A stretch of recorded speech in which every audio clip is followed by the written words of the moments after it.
SD Adventure 2025 model face lift ചെയ്തിട്ട് അവർ ഇറക്കിയിരിക്കുക. എന്തൊക്കെ ചേഞ്ചസ് ആണെന്ന് ഞാൻ അതിൽ പറഞ്ഞത്. ഫസ്റ്റ് ഓഫ് ഓൾ ഇതിൻ്റെ ഒരു പ്രൈസ് റേഞ്ച് വരുന്നത് 2,14,000 ടു 2,27,000 രൂപയാണ് എക്സ്ഷോറൂം പ്രൈസായിട്ട് ST പറയുന്നത്.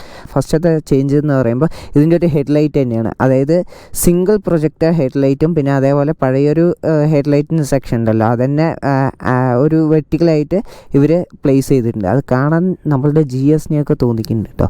അതിൻ്റെ ഒരു വൈസർ ഡുക്കാറ്റി ഡെസേർട്ടിലൊക്കെ കണ്ടുവന്നിരിക്കുന്ന ഒരു തീമുണ്ടല്ലോ, ആ സെയിം തീമിൽ കാര്യങ്ങളാണ് ഈ ഒരു വൈസർ നമുക്കിതിൽ പ്രൊവൈഡ് ചെയ്തിരിക്കുന്നത്. പിന്നെ അതേപോലെ 2 സ്ക്രൂ വെച്ച് അഡ്ജസ്റ്റബിൾ ആണ് കേട്ടോ ഈ ഒരു വൈസർ കാര്യങ്ങളെല്ലാം.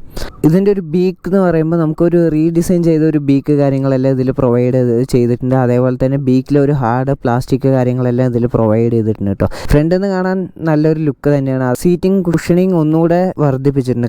കുറച്ച് ലോങ് ട്രാവലിനൊക്കെ കുറച്ച് നന്നായിട്ടുണ്ട്. നമുക്കിത്തെ റാക്ക് എന്ന് പറയുമ്പോൾ ഒരു റീഡിസൈൻ ചെയ്തിട്ട് ഒരുപാട് വെയിറ്റ് ക്യാരി ചെയ്യുന്ന രീതിയിലാണ് ഇവർ ഇറക്കിയിരിക്കുന്നത്. നമുക്ക് ബാക്കത്തെ ടെയിൽ ബോക്സ് വെക്കാനൊക്കെ നല്ല രീതിയിൽ സെറ്റ് ചെയ്തിട്ടുണ്ട്. ഈ ഒരു സ്ക്രൂസ് കാര്യങ്ങളും ഡിസൈൻസ് ആയാലും നല്ല രീതിയിൽ സെറ്റ് ചെയ്തിട്ടുണ്ട്.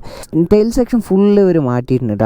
ഒരു നല്ലൊരു റീഡിസൈൻ ചെയ്തിട്ട് ഒരു നല്ലൊരു രീതിക്കാണ് ഇവർ ടെയിൽ സെക്ഷൻ കൊണ്ടുവന്നിരിക്കുന്നത്. ഇതിൻ്റെ ഈ ഒരു ഭാഗത്തു നിന്നുള്ള ലുക്ക് ഉണ്ടല്ലോ, ആ ഫോട്ടോയിൽ കാണുമ്പോൾ തന്നെ നല്ല രസമുണ്ട് കേട്ടോ. അതിൻ്റെ ഒരു താഴെ SDയുടെ ഒരു ഹാഫ് ലെറ്റേഴ്സ് ഇവിടെ സ്റ്റിക്കറിങ് ചെയ്തിട്ടുണ്ട്, നല്ല രസമുണ്ട്. എൻജിൻ പറയുമ്പോൾ പഴയൊരു ആൽഫ ഈ ഒരു എൻജിൻ തന്നെയാണ് ഇതിൽ പ്രൊവൈഡ് ചെയ്യുന്നത്. 28 PS പവറും 29 Nm ടോർക്കും സംതിങ് എന്താണ് ഈ ഒരു വണ്ടിക്ക്. മുന്നത്തെ ഒരു സെയിം ഇൻസ്ട്രുമെൻറ്റ് ക്ലസ്റ്ററാണ്, അഡ്ജസ്റ്റബിൾ ആട്ടോ. ഇൻസ്ട്രുമെൻറ്റ് ക്ലസ്റ്റർ നമുക്ക് ഈ ഒരു ഭാഗത്തുനിന്ന് ഇങ്ങനെ അഡ്ജസ്റ്റ് ചെയ്യാൻ പറ്റും. ഈ ക്ലസ്റ്റർ നമ്മുടെ വിസിബിലിറ്റിക്ക് അനുസരിച്ച് അഡ്ജസ്റ്റ് ചെയ്യാൻ പറ്റും.